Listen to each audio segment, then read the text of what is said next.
Europe Soir, TV Média. L'infomédia avec Eva Rock. Bonsoir Eva. Bonsoir Nicolas, bonsoir à tous. Et on a rarement vécu une semaine politique aussi intense, notamment sur le plan médiatique. Toutes les chaînes s'intéressent d'un seul coup au sujet. Bah oui, et en plus ça marche parce que les audiences sont là. Façon ambition intime ou débat, les téléspectateurs se comptent en millions. On en a déjà parlé ici. Mais plus intéressant, c'est la façon dont toutes les chaînes se sont emparées. Alors à la fois de la primaire, mais aussi du parcours d'Emmanuel Macron par exemple.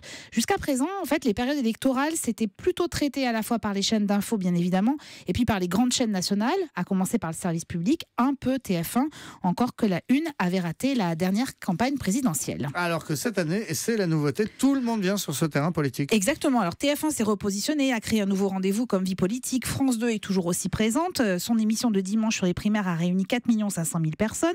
Les chaînes historiques se sont d'ailleurs battues pour obtenir la diffusion des débats, alors aux grandes dames de BFM, qui a été exclu de celui de demain, programmé sur TF1 et France 2, et qui rêvait aussi de pouvoir proposer le duel Fillon-Juppé. Et puis alors, il y a des chaînes qui habituellement ne traitent pas du tout de politique ou quasiment pas et qui s'y mettent aussi. Et c'est sans doute ça le plus intéressant. Alors, exemple sur France 5, C'est dans l'air multiplie les records d'audience. 2 émissions dominicales ne parlent que de politique. Alors, c'est politique en l'occurrence et c'est polémique. Il y a une réelle appétence pour le sujet. Et les professionnels de la politique, en plus, répondent présents. Où sera Emmanuel Macron pour son dîner demain soir, d'après vous ? Dites-moi. Sur un plateau, celui de C'est à vous. Ah bah oui, c'est là qu'on dit. Et ce soir, sur M6, oui, sur M6, dans le journal de 19h45, et c'est le groupe M6 d'ailleurs qui investit le champ politique avec beaucoup moins de frilosité qu'auparavant. Ambition intime avec Karine Le Marchand en est le parfait exemple.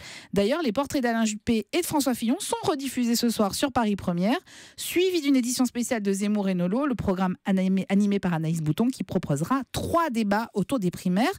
Et tout ça alors que la campagne officielle pour l'élection présidentielle n'a pas commencé. Votre conseil, Eva Rock, si on regarde la télé ce soir, c'est de la politique ? Non, c'est pas de la politique. Encore que c'est la 2e saison de la série Chef qui débarque sur France 2 à 20h55.